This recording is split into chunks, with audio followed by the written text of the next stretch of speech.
dear students and friends. Welcome to my channel.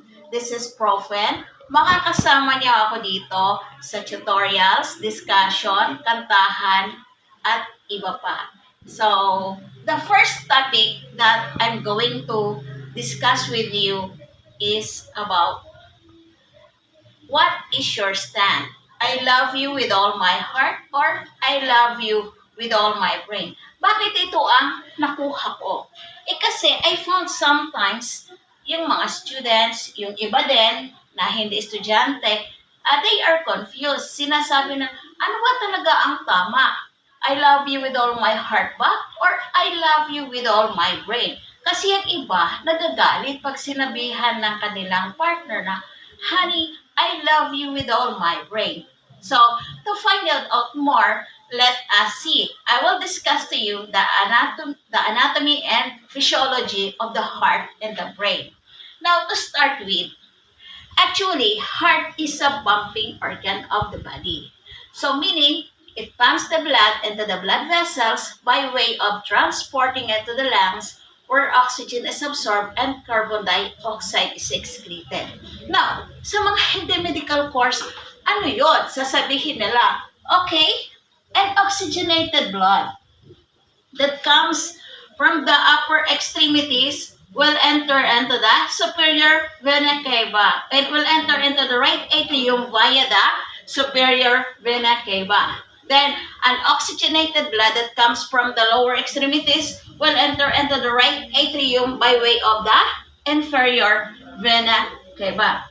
Okay, so what the blood will be here will enter into the right atrium, and in the right atrium there is here the SA node, which is the pacemaker of the heart, which is responsible for the contraction of the atria. Now, once this right atrium filled up with blood, so automatically there will be a valve that will close here, that will open here to give way to the blood from the right atrium to the right ventricle.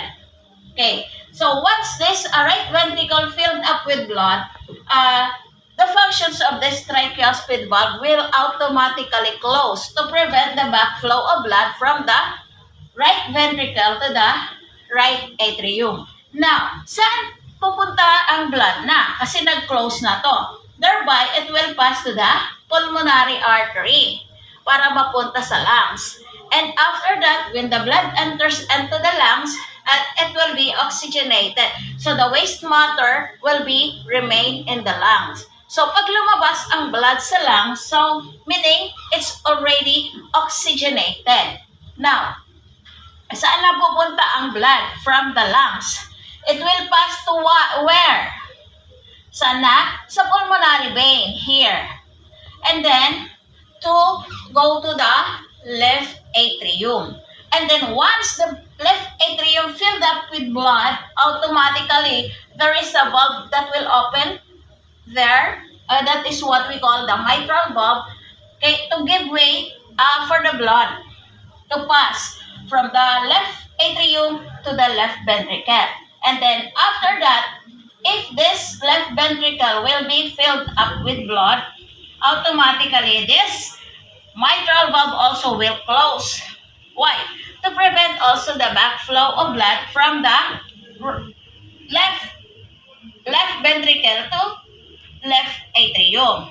Now, okay, na-close na siya, then automatically this one will be filled out and it will go to aortic valve and then to the aorta. Okay, see, okay, this aortic valve, the blood here will pass to the aortic valve and then to the aorta, and then the blood will go to the different parts of the body. And the cycle will be repeated. So, that's the functions of the heart. Kaya nga sinabi natin na pumping organ of the body. Now, let's go naman to the brain.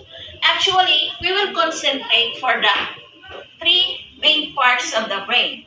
Kasi mahaba, baka it takes hours kung i-discuss natin lahat. But anyway, let's go to the main parts which are the cerebrum, the cerebellum, and the brainstem.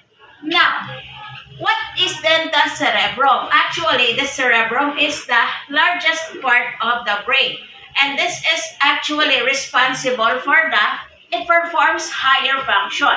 Like for example, the touch, the vision, the hearing, the speech, the reasoning, the emotions, the learning, and the functional control movement. So that's the functions of the cerebrum. So what about naman the cerebellum? Cerebellum actually, this is the small brain. And this is responsible for balance, coordination, and at the same time, posture. So what can be the functions of the brain stem naman?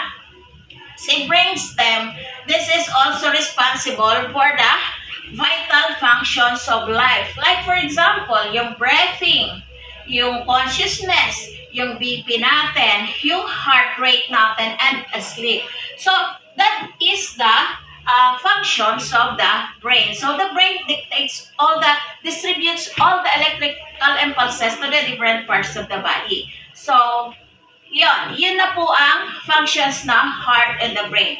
So, I myself, kung sabihan ako ng asawa ko, ng hubby ko na, honey, I love you with all my brain, hindi naman ako magagalit kasi I know the functions of the brain. So, yun. But it is up to you. How are you going to internalize the situations behind? So, yun na yun. And that's end of my vlog.